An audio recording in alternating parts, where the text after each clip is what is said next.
So a while ago, I tried an experiment. For 1 year, I would say yes to all the things that scared me. Anything that made me nervous, took me out of my comfort zone, I forced myself to say yes to. Did I want to speak in public? No, but yes. Did I want to be on live TV? No, but yes. Did I want to try acting? No, but yes, yes, yes. And a crazy thing happened. The very act of doing the thing that scared me undid the fear, made it not scary. My fear of public speaking, my social anxiety, poof, gone. It's amazing the power of one word. Yes changed my life. Yes changed me. But there was one particular yes that affected my life in the most profound way, in a way I never imagined. And it started with a question from my toddler. I have these 3 amazing daughters, Harper, Beckett, and Emerson. And Emerson's a toddler who inexplicably refers to everyone as honey, as though she's a Southern waitress. Honey, I'm gonna need some milk from my sippy cup. The Southern waitress asked me to play with her one evening when I was on my way somewhere, and I said yes. And that yes was the beginning of a new way of life for my family. I made a vow that from now on, every time one of my children asks me to play, no matter what I'm doing or where I'm going, I say yes, every single time. Almost. I'm not perfect at it, but I try hard to practice it. And it's had a magical effect on me, on my children, on our family. But it's also had a stunning side effect. And it wasn't until recently that I fully understood it, that I understood that saying yes to playing with my children likely saved my career. See, I have what most people would call a dream job. I'm a writer, I imagine, I make stuff up for a living. Dream job. No, I'm a titan. Dream job. I create television, I executive produce television, I make television, a great deal of television. In one way or another, this TV season, I'm responsible for bringing about 70 hours of programming to the world.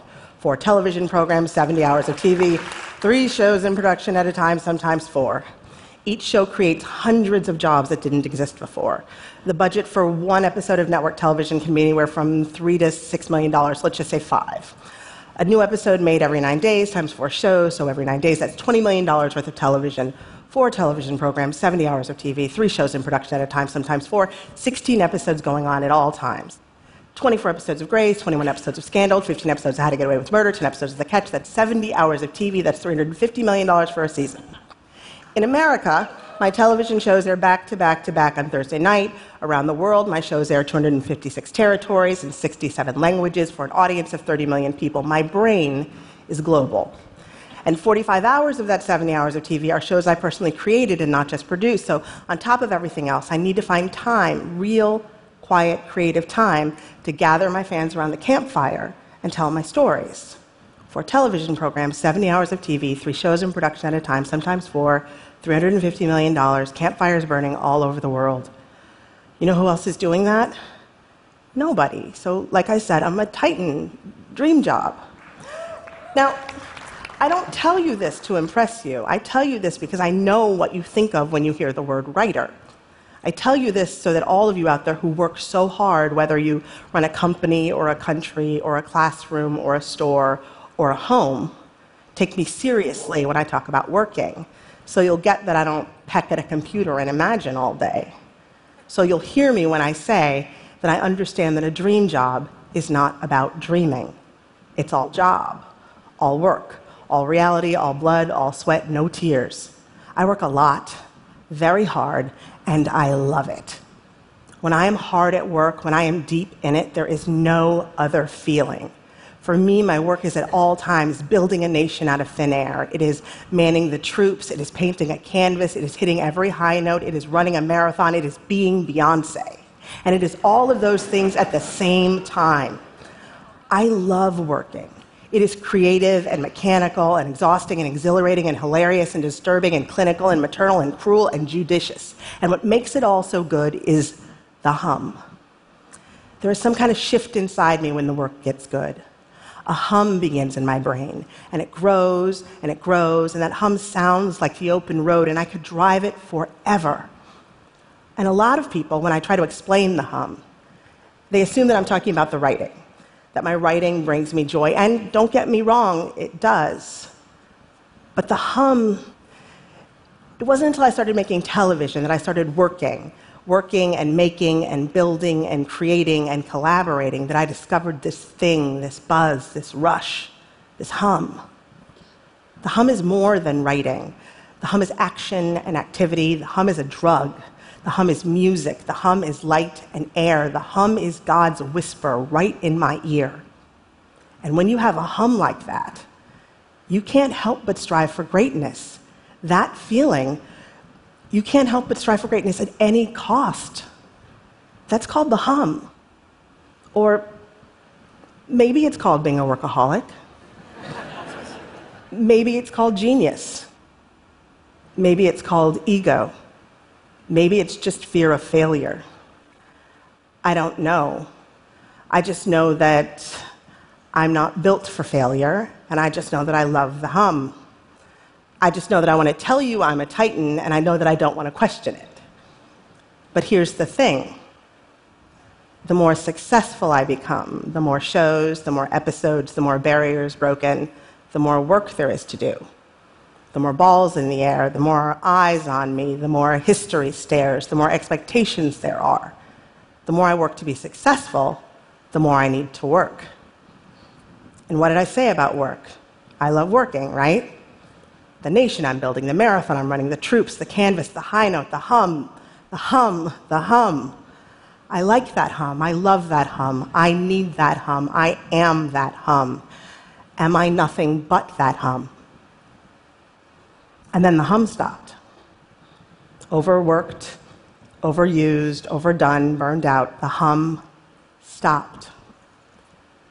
Now, my 3 daughters are used to the truth that their mother is a single working Titan. Harper tells people, my mom won't be there, but you can text my nanny. And Emerson says, honey, I'm wanting to go to Shondaland. They're children of a Titan. They're baby Titans. They were 12, 3, and 1 when the hum stopped. The hum of the engine died. I stopped loving work. I couldn't restart the engine. The hum would not come back. My hum was broken. I was doing the same things I always did, all the same Titan work. 15-hour days, working straight through the weekends, no regrets, never surrender. A Titan never sleeps, a Titan never quits, full hearts, clear eyes, yada, whatever. But there was no hum. Inside me was silence. 4 television programs, 70 hours of TV, 3 shows in production at a time, sometimes 4. 4 television programs, 70 hours of TV, 3 shows in production at a time, sometimes 4. I was the perfect Titan. I was a Titan you could take home to your mother. All the colors were the same, and I was no longer having any fun. And it was my life. It was all I did. I was the hum, and the hum was me. So what do you do when the thing you do, the work you love, starts to taste like dust? Now, I know somebody's out there thinking, cry me a river, stupid writer Titan lady. But you know, you do. If you make, if you work, if you love what you do, being a teacher, being a banker, being a mother, being a painter, being Bill Gates, if you simply love another person, if that gives you the hum, if you know the hum, if you know what the hum feels like, if you have been to the hum, when the hum stops, who are you? What are you? What am I? Am I still a Titan? If the song of my heart ceases to play, can I survive in the silence? And then my Southern waitress toddler asks me a question. I'm on my way out the door. I'm late. And she says, Mama, want to play? And I'm just about to say no when I realize 2 things. 1, I'm supposed to say yes to everything. And 2, my Southern waitress didn't call me honey. She's not calling everyone honey anymore. When did that happen? I'm missing it, being a Titan and mourning my hum, and here she is changing right before my eyes. And so she says, Mama, want to play? And I say yes. There's nothing special about it. We play, and we're joined by her sisters, and there's a lot of laughing, and I give a dramatic reading from the book, Everybody Poops. Nothing out of the ordinary. And yet, It is extraordinary because in my pain and my panic, in the homelessness of my humblessness, I have nothing to do but pay attention. I focus. I am still. The nation I'm building, the marathon I'm running, the troops, the canvas, the high note, does not exist. All that exists are sticky fingers and gooey kisses and tiny voices and crayons and that song about letting go of whatever it is that frozen girl needs to let go of. It's all peace and simplicity. The air is so rare in this place for me that I can barely breathe. I can barely believe I'm breathing. Play is the opposite of work. And I am happy. Something in me loosens, a door in my brain swings open, and a rush of energy comes. And it's not instantaneous, but it happens. It does happen. I feel it. A hum creeps back. Not at full volume, barely there. It's quiet, and I have to stay very still to hear it, but it is there. Not the hum, but a hum. And now I feel like I know a very magical secret.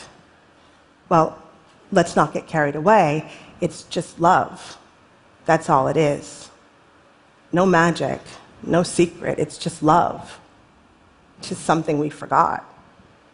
The hum, the work hum, the hum of the Titan, that's just a replacement. If I have to ask you who I am, if I have to tell you who I am, if I describe myself in terms of shows and hours of television and how globally badass my brain is, I have forgotten what the real hum is. The hum is not power, and the hum is not work specific. The hum is joy specific. The real hum is love specific. The hum is the electricity that comes from being excited by life. The real hum is confidence and peace. The real hum ignores the stare of history and the balls in the air and the expectation and the pressure. The real hum is singular and original. The real hum is God's whisper in my ear, but maybe God was whispering the wrong words because which one of the gods was telling me I was a Titan? It's just love. We could all use a little more love, a lot more love. Anytime my child asks me to play, I will say yes. I make it a firm rule for one reason, to give myself permission to free me from all of my workaholic guilt. It's a law, so I don't have a choice. And I don't have a choice, not if I want to feel the hum. I wish it were that easy, but I'm not good at playing. I don't like it. I'm not interested in doing it the way I am interested in doing work. The truth is incredibly humbling and humiliating to face. I don't like playing. I work all the time because I like working. I like working more than I like being at home. Facing that fact is incredibly difficult to handle. Because what kind of person likes working more than being at home? Well, me. I mean, let's be honest, I call myself a Titan. I've got issues. And one of those issues isn't that I am too relaxed. We run around the yard, up and back and up and back. We have 30-second dance parties. We sing show tunes. We play with balls. I blow bubbles, and they pop them. And I feel stiff and delirious and confused most of the time. I itch for my cell phone always. But it is okay. My tiny humans show me how to live, and the hum of the universe fills me up. I play, and I play until I begin to wonder why we ever stopped playing in the first place. You can do it too. Say yes every time your child asks you to play. Are you thinking maybe that I'm an idiot in diamond shoes? You're right. But you can still do this. You have time. You know why? Because you're not Rihanna and you're not a Muppet. Your child does not think you're that interesting. You only need 15 minutes. My 2- and 4-year-old only ever want to play with me for about 15 minutes or so before they think to themselves they want to do something else. It's an amazing 15 minutes, but it's 15 minutes. If I'm not a ladybug or a piece of candy, I'm invisible after 15 minutes. And my 13-year-old, if I can get a 13-year-old to talk to me for 15 minutes, I'm parent of the year. 15 minutes is all you need. I can totally pull off 15 minutes of uninterrupted time on my worst day. Uninterrupted is the key. No cell phone, no laundry, no anything. You have a busy life, you have to get dinner on the table, you have to force them to bathe, but you can do 15 minutes. My kids are my happy place, they're my world, but it doesn't have to be your kids, the fuel that feeds your hum, the place where life feels more good than not good. It's not about playing with your kids. It's about joy. It's about playing in general. Give yourself the 15 minutes. Find what makes you feel good. Just figure it out and play in that arena. I'm not perfect at it. In fact, I fail as often as I succeed. Seeing friends, reading books, staring into space. Wanna play starts to become shorthand for indulging myself in ways I'd given up on right around the time I got my first TV show, right around the time I became a titan in training, right around the time I started competing with myself for ways unknown. 15 minutes, what could be wrong with giving myself my full attention for 15 minutes? Turns out, nothing. The very act of not working has made it possible for the hum to return, as if the hum's engine could only refuel while I was away. Work doesn't work without play. It takes a little time, but after a few months, one day the floodgates open and there's a rush, and I find myself standing in my office filled with an unfamiliar melody, full-on groove inside me and around me, and it sends me spinning with ideas, and the humming road is open, and I can drive it, and I love working again. But now, I like that hum, but I don't love that hum. I don't need that hum. I am not that hum. That hum is not me. Not anymore. I am bubbles and sticky fingers and dinners with friends. I am that hum. Life's hum. Love's hum. Work's hum is still a piece of me. It is just no longer all of me. And I am so grateful. And I don't give a crap about being a titan because I've never once seen a titan play Red Rover, Red Rover. I said yes to less work and more play, and somehow I still run my world. My brain is still global. My campfires still burn. The more I play, the happier I am, and the happier my kids are. The more I play, the more I feel like a good mother. The more I play, the freer my mind becomes. The more I play, the better I work. The more I play, the more I feel the hum, the nation I'm building, the marathon I'm running, the troops, the canvas, the high note, the hum, the other hum, the real hum. Life's hum.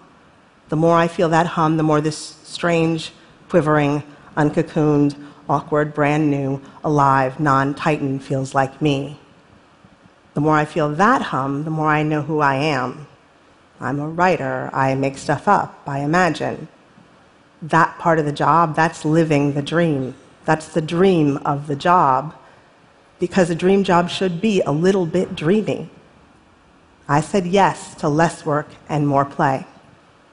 Titans need not apply. Want to play? Thank you.